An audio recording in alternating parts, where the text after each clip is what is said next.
What was that? That was very strange. That was the new applause. Oh, let's okay. A studio audience, let's hear you again.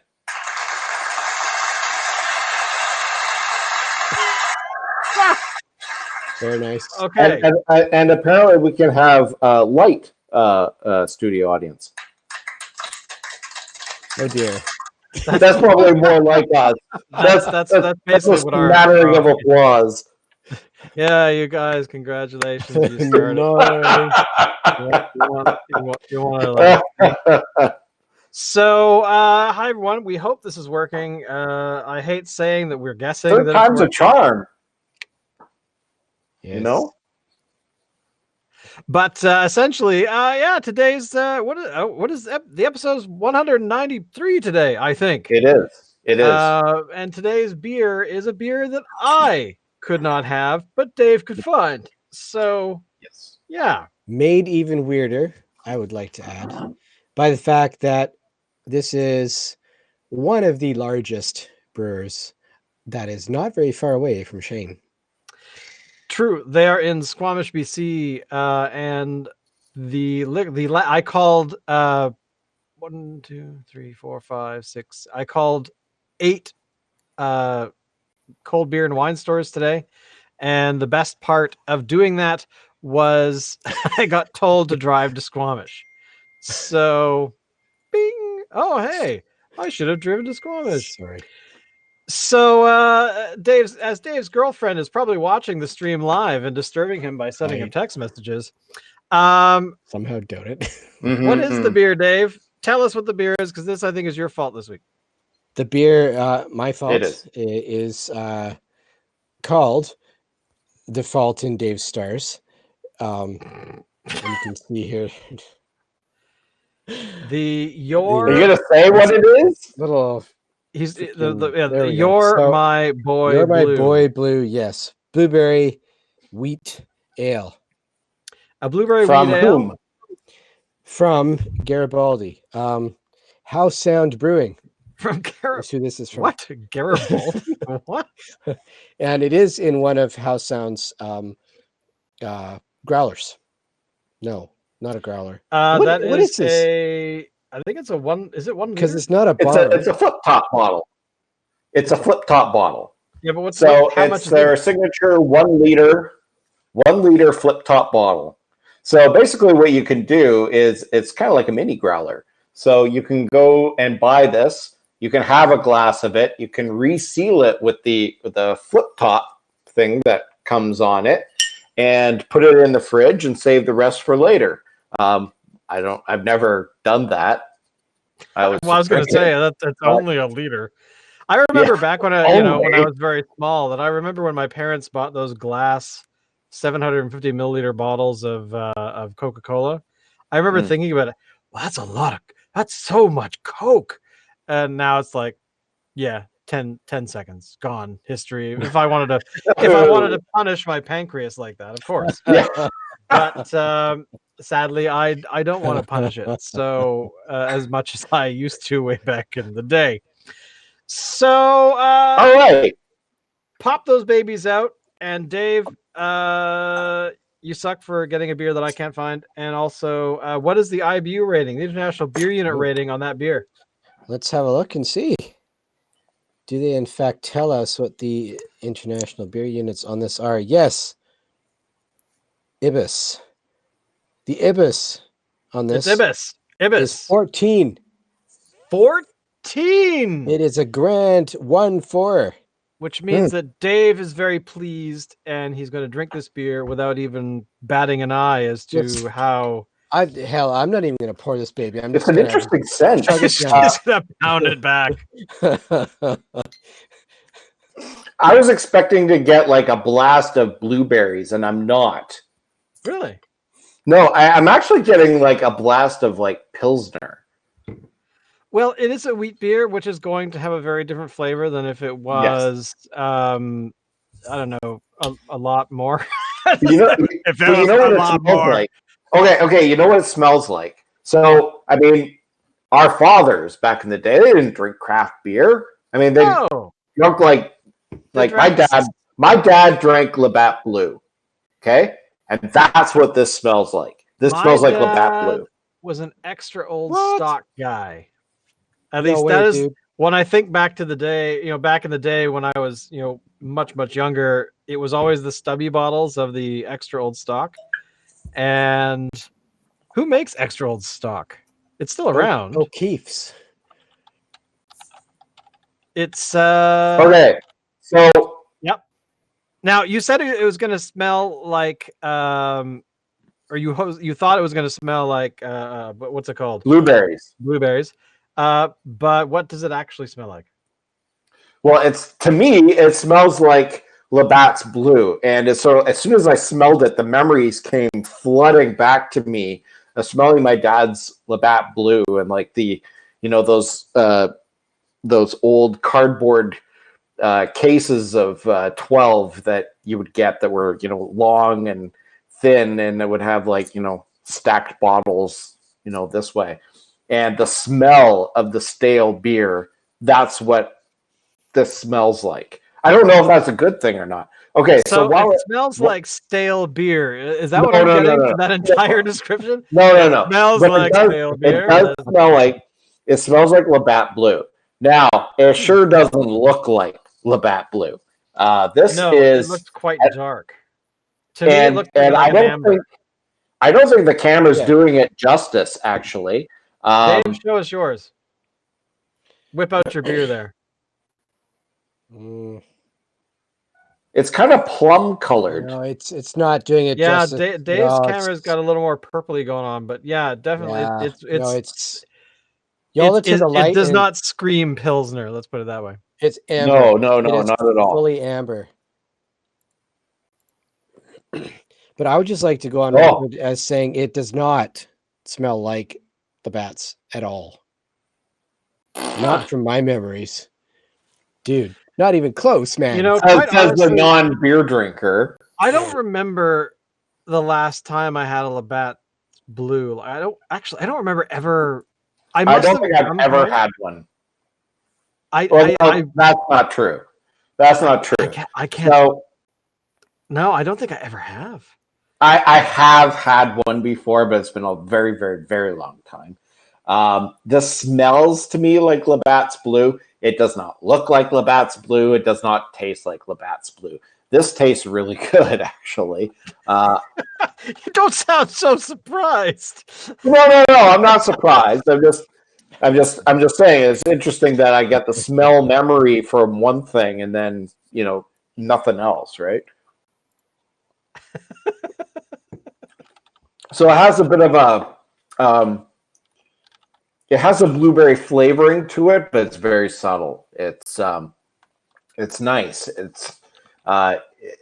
It's easy for it to become overpowering, and it's not overpowering with this.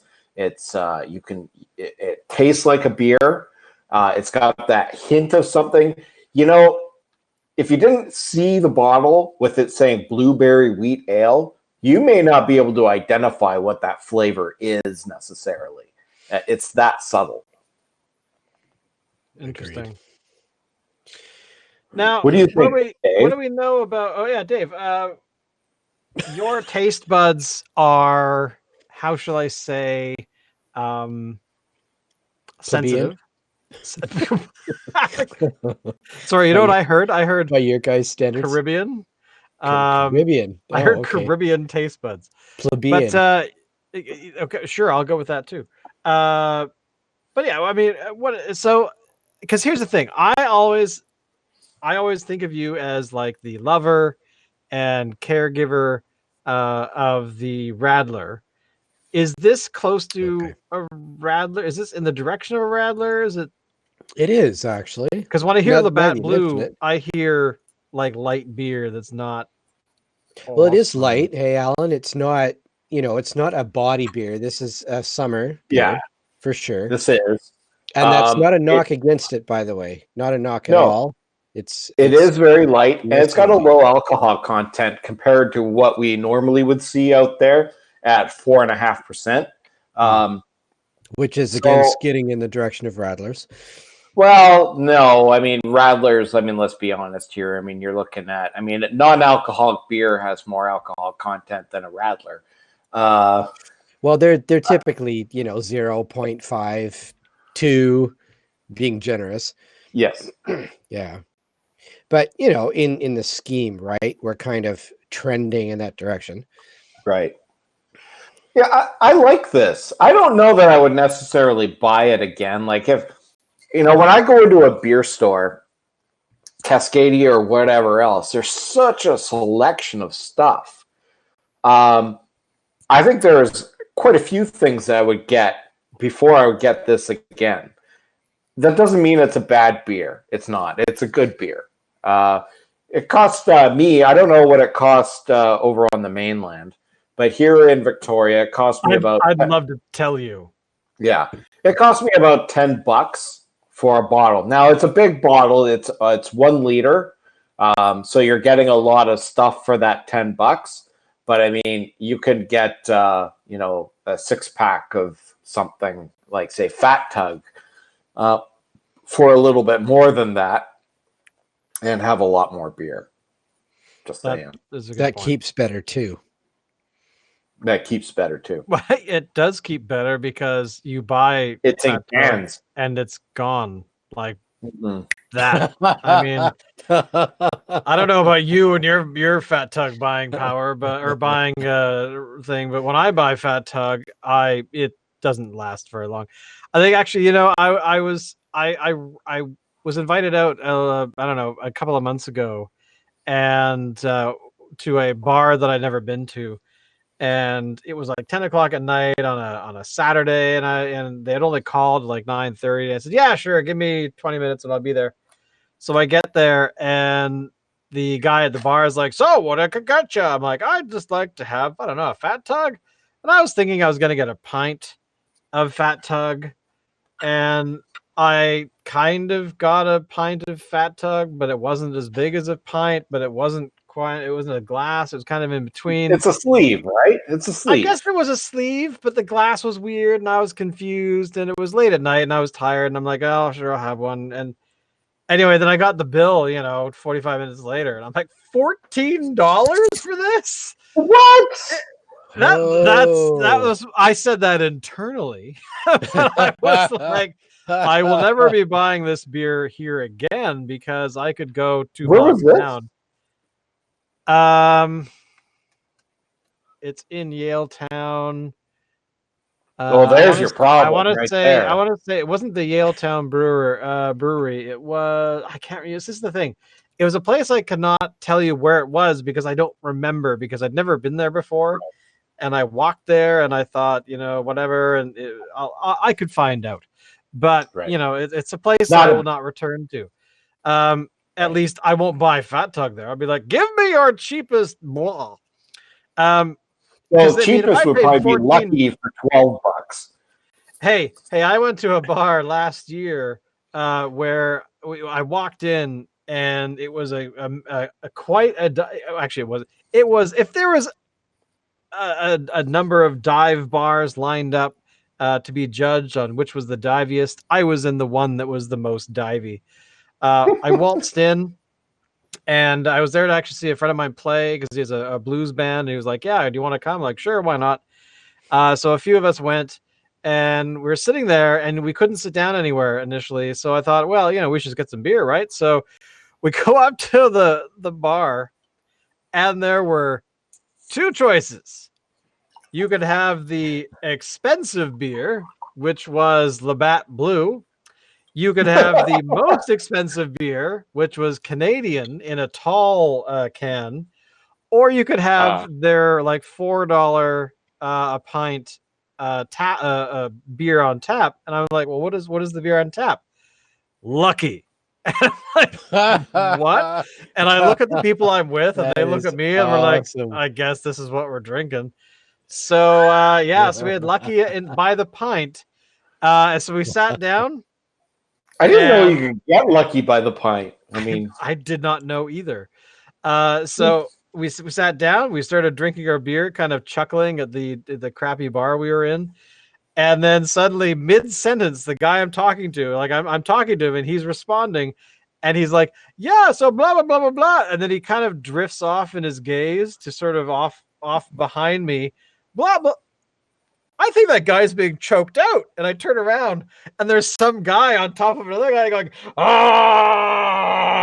and the guy passes out. And I'm like, turns out the guy was the bar manager, and there was some ornery guy that just wouldn't leave, so he choked him out to get rid of him. I mean, it was an adventure. And then 10 minutes later, we're sitting there, and the band starts to play, and then I'm watching my friend playing. He's a guitarist, and he's the lead singer, and he's singing away. And I'm like, yeah, he's not bad. He's pretty good tonight. And I look down, and there's some girl just across from me with her boobs out, going.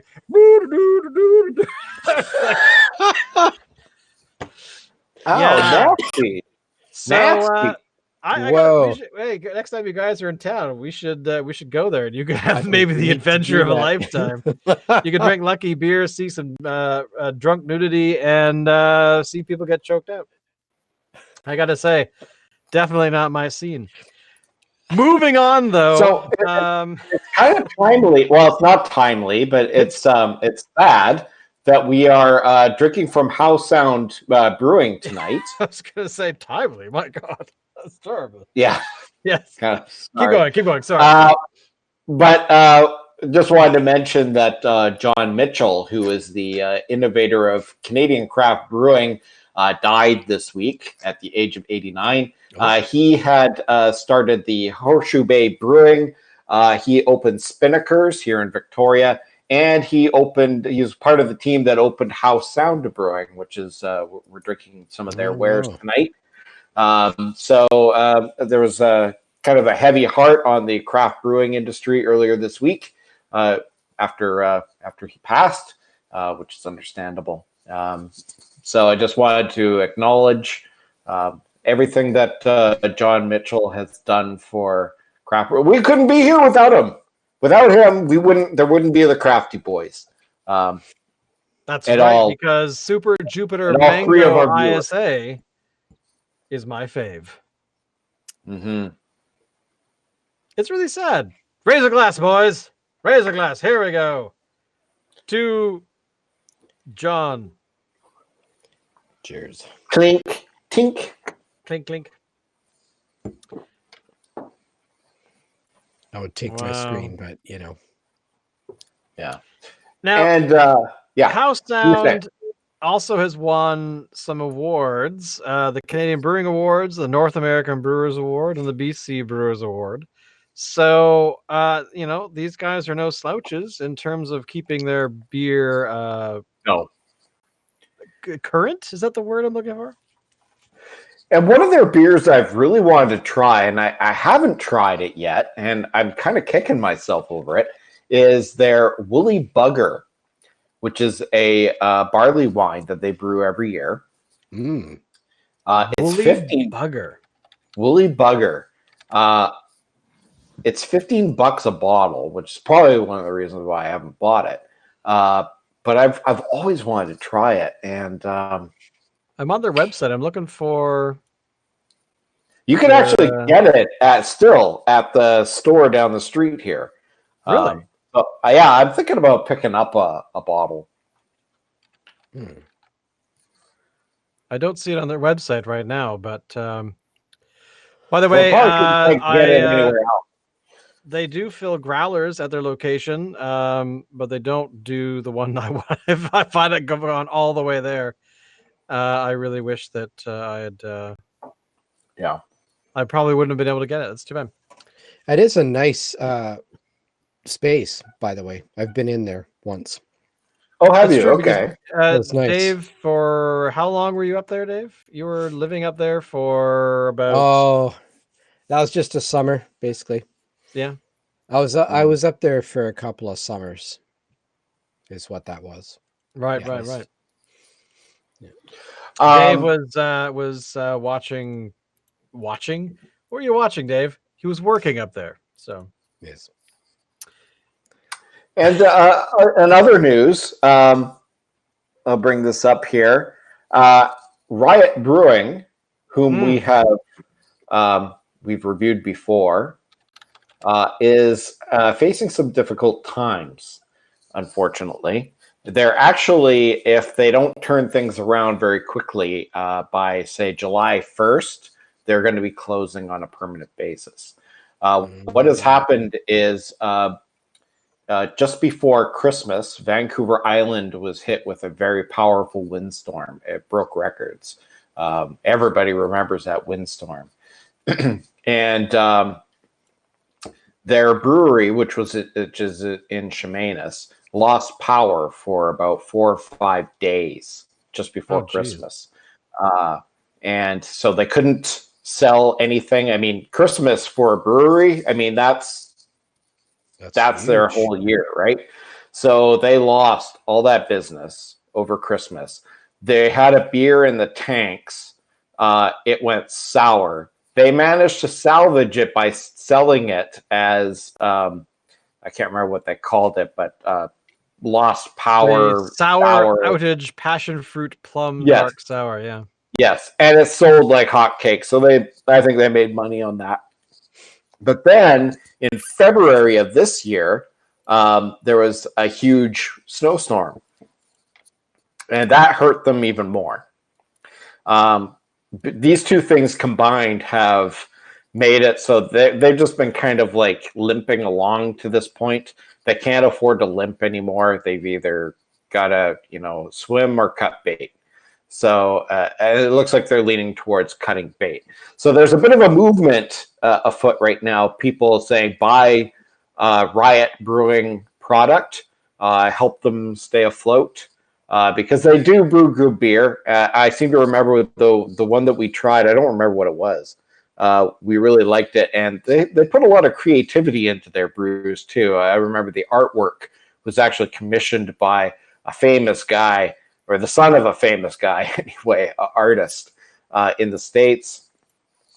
Big time into skateboarding culture. And I remember we said that we wanted to try their IPA, which was called the Junk Punch IPA, and we wanted to try it just because it was called Junk Punch. I mean, these are the guys that I think didn't we do one of their beers, or we talked about their beers? Yeah, but it was the like the artwork is really, really good. Like it's very strong. And it just looks amazing. So it's really unfortunate this is going on. I had no idea. So I think next week we should dedicate it to Riot Brewing and bring millions of people to their doorstep, because there must be a Save Riot Brewing hashtag out there. Yes. Oh, no? There must be. If not, then we're gonna have to start one, because this is unacceptable that a brewery like this is having such trouble, especially when they work so incredibly hard. I'm very disappointed. We need to save them. We need to save them, boys. We need to stand up. We need to we're drawing the line in the sand here and no further. We will make them pay for what they have done. They will. Damn you, wind! Yes, that's right, because we did their working class hero, and I saw that in the store the other day. So, wow. I want to save these guys. Apparently, they're going to try some a crowdfunding thing to sell shares in it at some point. So I'm kind of curious when that is going to happen. I would imagine very soon, because it sounded like their deadline is July 1st. So it is the 19th of June today. So, it's we're getting down to the wire here. We're talking 10 days. So we better get on that. So over the next few days, we're gonna have to start a Save Riot Brewing. Hashtag Save Riot Brewing Co. Hashtag Save Riot Brewing Co. Hashtag Save Riot. I'm thinking next week we should do a Riot Brewing. I agree. I've only seen their working class hero in stores lately, so I don't know what else I can find. Yeah, I'll take a look around. Well, let's figure it out. Let's figure something out, okay? So on that note, on the sad note of the passing of Howe Sound founder and the potential death, I don't want to count them out yet, of Riot Brewing in Chemainus, BC. Alan, take us out. All right. Quick, Alan, I can't fake this for too long. And